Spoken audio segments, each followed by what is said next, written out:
4 easy ways to show battery percentage. Step 1. Through Settings. Open the Settings app on your iPhone.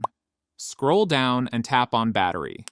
Again, scroll down. You will see battery percentage. Just toggle it on. Step 2. From Lock Screen. Swipe down from the top left corner to open your lock screen. Press and hold on the screen until you enter Edit mode. Tap on Customize. Now, select Add Widgets. From the pop-up menu, tap on Batteries.